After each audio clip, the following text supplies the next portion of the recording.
والسفینۃ النجاہ، حسین ہدایت کا چراغ ہے، حسین نجات کی کشتی ہے۔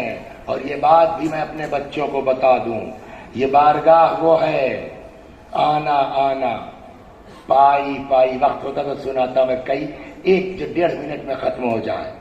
آنا آنا پائی پائی، ان کے یہاں سب جو ان کے نام پر خرچ کرتے ہو نا، نوٹ ہوتا ہے۔ اور یہ میں نے پہلے بھی کسی کا ادھار اپنے اوپر نہیں رکھتے۔ ایک مرحوم آغا ابتہی کر کے ہیں، ان کی کتاب ہے روحوں کے اوپر، تو کتاب تو چوری ہو گئی میری، لیکن بعد میں جو ہے وہ ان کا ایپ مل گیا، جو ہے وہ اس پر ایپ اسٹور پر، ایپل پر، تو میں نے ڈاؤن لوڈ کیا تو کتاب پھر مل گئی ان کے ایپ میں، پھر سے پڑھا۔ تو بہت سے قصے، اس کا ایک چھوٹا سناتا ہوں، صلوات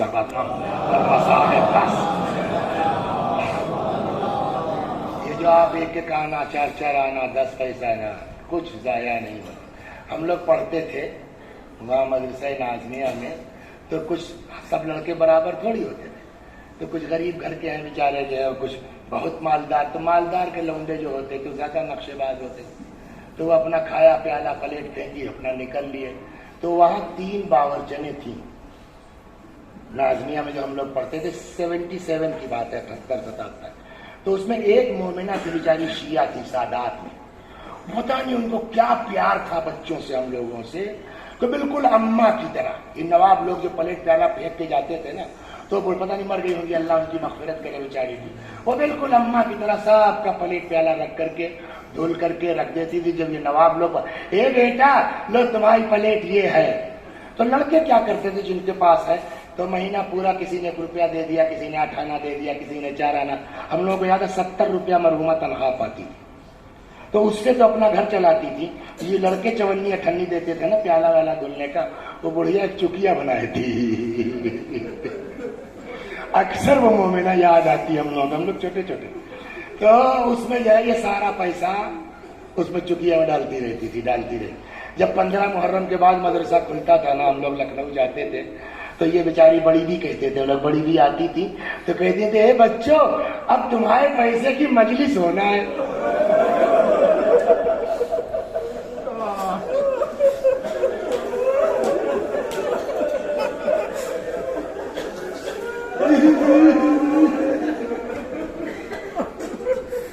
بچوں چلو تم لوگ اپنے پیسے کی مجلس کر لو۔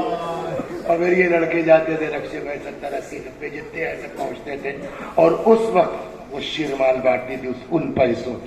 لیکن آپ کو وہی ان کے یہاں آنا آنا پائی پائی، تو اس میں آگے آپ یہی لکھتے ہیں کہ ایک مولوی صاحب تھے، ایک دن خواب میں دیکھا مجلسوں کا حساب چل رہا ہے۔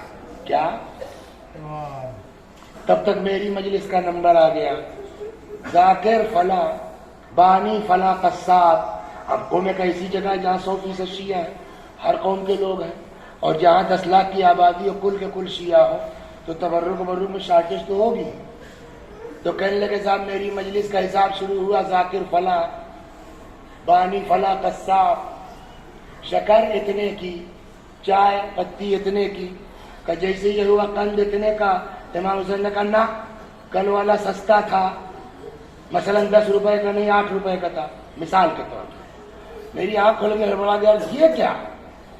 خیر دوسرے دن جب آئے 4-5 محرم ایسے ہی کچھ تھی، پھر جب آئے مجلس کے لیے تو مولوی صاحب کے لیے چائے آئی۔ مولوی صاحب نے بولا کہ وہ ذرا ان کو بھیجنا یار، مجلس والے کو، واجی حضور کہ کل کون سا قند چائے کے ساتھ بٹا تھا؟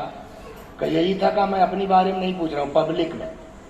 کہنے صاحب کل مارکیٹ گئے تو اتفاق سے شارٹیج تھی قند کی، تو یہ ہوا کہ مجلس تو ہونا ہے، تو یہ والا نہیں ملا تو ہم نے سستا والا لے لیا ہے، 10 روپے والا نہیں ملا تو 8 روپے کا لے لیا، کب جاؤ کا خیریت تو حضور کا یہی جانچنا تھا کہ یہ خواب ہے یا واقعاً حساب اس طرح سے ہوتا ہے۔ اب جب تم نے بتا دیا تو میرے بچوں بس ایک کام ہم کو کرنا، بقیہ ان کے ہاں ایسا سسٹم ہے نا، سب درج ہوتا کمپیوٹر، کوئی چھوٹنے والا نہیں ہے۔ ہم کو ایک کام کرنا ہے، اخلاص، نیت صاف ہو، جو کریں صرف ان کے لیے کریں۔ مجلس چلی نہیں چلی، مجمع ہوا نہیں ہوا، ذاکر جو ہے وہ نعرہ لگا نہیں لگا، میرے مولا کا ذکر ہوا، بیٹھ سا. نیت اگر صاف ہو جائے گی نا. ایک مرحوم تھے آیت اللہ کوثری، ارے صلوات در محمد، ایک منٹ صاف. آغائے کوثری جو تھے رضوان اللہ علیہ، یہ امام خمینی رحمت اللہ علیہ کے امام باڑے میں پرماننٹ ذاکر تھے، بڑی بڑھیا دھنون سے پڑھتے تھے.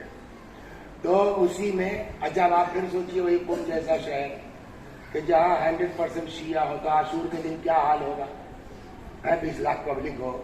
شام غریبہ کیا ہوگا ہر محلے میں. تو ایسے ہی کچھ لڑکے تھے چھوٹے چھوٹے، اور تب اتنا بڑا بھی نہیں تھا قم. تو باہر شہر کے اپنا گاؤں ٹائپ کی جگہ وہاں اپنا لیپ لاپ کے لڑکوں نے کیا، وہ کس سے پڑھوایا جائے، کس سے بچے سے ویسے ہی سے چھوٹے چھوٹے بچے. تو اب سب کو شوق ہوتا نا بڑے مولانا. تو وہ سب بچے پہنچ گئے کسی مجلس میں، کوثری صاحب پڑھ رہے. جیسے اترے گاڑی میں بیٹھنے لگے، السلام علیکم. وعلیکم السلام بیٹا. 5 منٹ. ایک تو بچے، دوسرے بھیڑ، اور شب غریبہ سب یہاں سے وہاں، وہاں سے وہاں، وہاں سے وہاں 2 بجے رات تک بیٹھتے ہیں. بیٹا پڑھ دیں گے، مولا کی مجلس سے انکار نہیں ہے، آج مت کرو، آج بہت بھیڑ ہے بیٹا. صاحب تیار ہے صاحب، 2 منٹ صاحب، 2 شعر پڑھ لیجیے خالی. تو بچوں کو دیکھ کے کہنے 2 منٹ کا مطلب 2 منٹ کہاں صاحب، 2 منٹ کا مطلب 2 منٹ. کہنے صاحب لڑکے لے آئے. تو آپ لوگوں نے پتہ نہیں دیکھا ہے نہیں دیکھا ہے، دیہاتوں میں پہلے جو ہے وہ کچی زمین ہوتی تھی تو اس کو لیپ ڈالتے تھے پانی وانی سے، چکنا کر دے. تو وہی لیپ ویپ کے چکنا کر کے کچھ چٹائی وٹائی بچے بچھائے ہوئے تو کرسی رکھے تھے، اور یہی چھوٹے چھوٹے بچے 10 سال 8 سال 11 سال 12 سال سب بیٹھ گئے. اب ان کی سمجھے نہ آئے پڑھیں کیا. تو خیر یہ بیٹھ گئے ممبر پر. 2 منٹ کہاں صاحب 2 منٹ. کل 2-3 شعر میں نے مصائب کے ایسے ہی نکالا اور دھن سے قاعدے سے پڑھ لیا. اس کے بعد واقعی 2 منٹ میں اتر گئے. لڑکے حضور ایک کانی چائے پی لیجیے. یوں ہی جلدی میں تھے، خیر چائے لے لی، لگایا منہ ٹھنڈی برف، دھیرے سے سائڈ میں ایسے گرا، ٹھیک ہے بیٹا لو شاباش. چلے گئے. اب کہنے لگے 2-2:30 بجے رات کو 10ویں 15ویں مجلس کون سی پڑھ کے گھر پہنچے تھکے ہارے، آنکھ لگی جو تو پتہ چلا پورے عاشور اور شب غام غریبہ میں ساری مجلسوں ملا کے ایک مجلس یہ قبول ہوئی ہے بچوں ہے، ٹھنڈی چائے والی.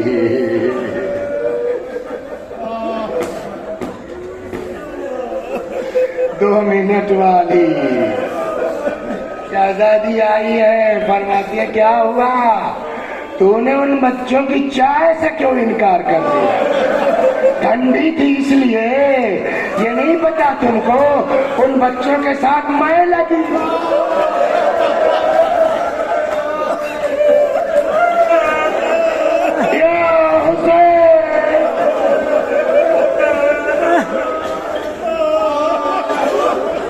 جزاکم رب. بس 2-4 جملے مسائل کے اور ختم دعا. مسائل اس لیے بھی زیادہ نہیں پڑھوں گا کہ اس کے بعد جو ہوگا وہ تفصیل سے سارا بیان کریں گے. سب چلے گئے. ایک راوی کہتا ہے کہ میں ایک دن امام صادق علیہ السلام کے پاس پہنچا. ظہر کا وقت تھا. دیکھا حضرت مصلی پر ہے، نماز سن لو بس اور 2 منٹ مسائل. امام مصلی پر ہے، نماز ختم ہوئی، سر کو سجدے میں رکھا. اس کے بعد ایک طولانی دعا شروع کی امام صادق علیہ السلام نے آپ لوگوں کے لیے. اس میں وہ کہتا دعا کرتے کرتے امام نے سجدے میں، جانتے ہیں آپ کے لیے دعا کیا کی؟ بہت دعا ہے اس میں آج کے حساب سے. وارحم الصرخۃ التي كانت لنا، پروردگارا ان چیخوں پر رحمت نازل کرنا جو ہم اہل بیت کے غم میں بلند ہوتے ہیں. روئیے، چیخیے بلند آواز سے. اللہ اکبر. سب چلے گئے، کوئی نہیں ہے. فنظر یمینا و شمالا، امام نے دائیں دیکھا بائیں دیکھا. یہی تو میر انیس نے کہا ہے نا، نہ آسرا تھا کوئی شاہ کربلائی کو، فقط بہن نے کیا تھا سوار. آئے میدان میں ایک کوثری صاحب بہت پڑھتے تھے اس کو اور ان کی دھن بڑی پیاری تھی کہ میں اس کو سنتا بھی بہت تھا. اسی کو یاد آ کے وہی سنا دیتا ہوں بس آپ کو. لڑتے لڑتے ایک وقت وہ آیا کہ جب امام سے گھوڑے پہ سنبھلا نہ گیا. حضرت گھوڑے سے زمین پر آ گئے. جیسے ہی ذوالجناح کو اندازہ ہوا میرا سوار گر پڑا ہے. اب شروع کا اتنا جو ہے وہ میں نے نہیں پڑھا کسی کتاب میں. بنارس مولانا احمد حسن صاحب قبلہ انہوں نے بیان فرمایا کہیں. بقیہ آگے تو ہے کتابوں میں نے بھی پڑھا ہے اور بہت سے بزرگ علماء پڑھتے رہے. جیسے ہی ذوالجناح کو احساس ہوا میرا سوار گر پڑا ہے. توجہ دیکھیں آپ سمجھتے کیا ہے. وہ آتا تھا بار بار ذوالجناح لجام دانتوں میں دبا کے امام کے دست مبارک پر رکھتا تھا.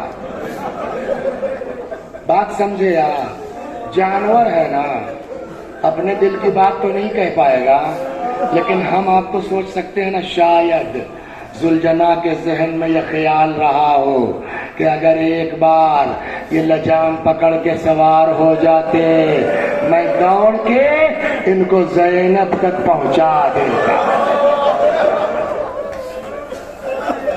آتا تھا بار بار لجام دست مبارک پر رکھتا تھا کہ اچانک خدا لعنت کرے ابن سعد ملعون نے کہا پکڑ لو اس گھوڑے کو.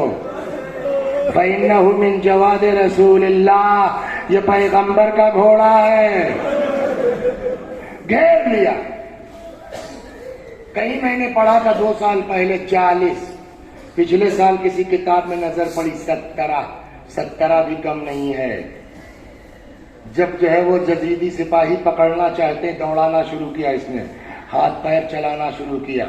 کم سے کم جو تعداد ہے وہ یہ کہ ذوالجناح نے 17 یزیدیوں کو اپنے ہاتھ پیر سے مار ڈالا. کسی کی پکڑ میں نہیں آ رہا تھا. دوڑتا ہوا نہ جانے کتنی دور تک چلا گیا. عاجز آ کے ابن سعد نے کہا جانے دو چھوڑ دو دیکھیں کیا کرتا ہے. روایت کہتی ہے سب جب سپاہی ہٹ گئے پیچھے روایت کا جملہ فلما امن الجواد. جیسے ہی گھوڑے کو امن کا احساس ہوا کہ اب کوئی میرے پیچھے نہیں ہے تو اب امام حسین تو مثلاً یہاں گرے ہیں دوڑتا دوڑاتا پتہ نہیں کتنی دور چلا گیا ہے. جہاں بھی تھا روایت کہتی ہے بھاگا ہوا امام کے پاس آ گیا. لیکن اب لجام نہیں رکھ رہا ہے. کیوں؟ شاید مایوس ہو گیا ہے کہ اب یہ سوار نہیں ہو پائیں گے. جانتے ہیں کیا کیا اس نے؟ بس تمام 2 منٹ مشکل سے.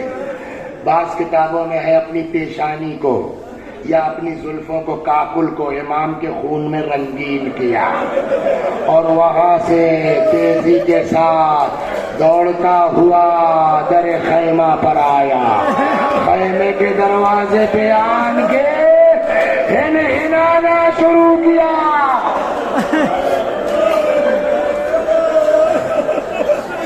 جزاکم ربکم. خدا ان آوازوں پر رحمت نازل فرما. چیخیے تڑپیے بس آخری منزل. ہم اور آپ ہم لوگ جانوروں کی زبان تو نہیں سمجھتے نا. تو ہم لوگ کیا سمجھیں گے؟ ہم سمجھیں گے گھوڑا ہے ہلا رہا اس لیے کہ ہم لوگ جانور کی زبان نہیں سمجھتے. لیکن اہل بیت جانوروں کی زبان سمجھتے ہیں. جانتے ہیں اس میٹر پہ 5ویں امام کی ایک حدیث ہے. کیا فرمایا ہے امام نے؟ فرمایا وہ ہنا تھوڑی رہا تھا اپنی زبان میں کچھ کہہ رہا تھا. سناؤں آپ کو کیا کہہ رہا تھا. امام باقر علیہ السلام فرماتے ہیں جانور در خیمہ پہ آ کے اپنی زبان میں کہہ رہا تھا افضلیما افضلیما من امت قتلت ابن بنت نبیہا. ارے کتنے ظالم ہیں یہ لوگ, کتنے ظالم ہیں یہ لوگ جنہوں نے اپنے نبی کی بیٹی کے بیٹے کو مار ڈالا.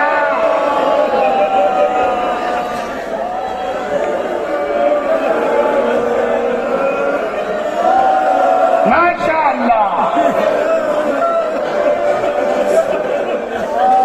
نہیں معلوم, ہو سکتا ہے اہل بیت کی نظر ہو اس وقت کی مجلس میں، ورنہ صبح صبح اور اس طرح گریے کی آواز، خدا ان آوازوں پر رحمت نازل فرما۔ ماشاء اللہ، بتا آخری فکر ہے۔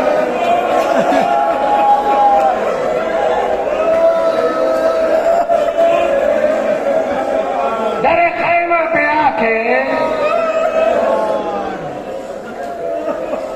جزاکم ربکم، در خیمہ پہ آ کے ہنہنانا شروع کیا۔ گھوڑے کی آواز خیمے کے اندر پہنچی۔ ظاہر سی بات ہے بیویاں گھبرا کے نکل آئیں۔ جو تاریخ کہتی ہے کسی نے گھوڑے کی گردن میں باہیں ڈال دی، کچھ آ گئی گھوڑے کے پیروں سے لپٹ گئی۔ دیکھا ہوگا آپ نے کہیں عاشور کو، کہیں اور کسی تاریخ میں، مجلس کے بعد جب ذوالجناح نکلتا ہے، یہ ذوالجناح جب عورتوں میں جاتا ہے، دیکھا یہ عورتیں کیسا ذوالجناح کو دیکھ کے چیختی ہیں، اسی تصور میں نا کہ ایسے ہی میرے مولا کی خالی سواری آئی ہوگی۔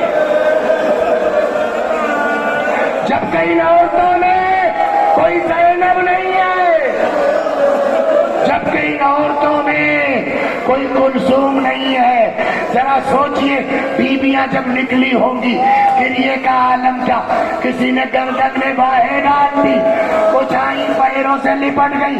کہتے اتنے میں ایک 3-4 سال کی بچی آئی، ذوالجناح کو غور سے دیکھتی ہے، کہتی ہے میرے بابا کے بوڑے، ارے بھائی اتنا بتا دے، حل سوقیا بھی ہم کو دلا جانا، ارے میرے باپ کو پانی ملا تھا یا میرا باپ پیاسا مارا تھا۔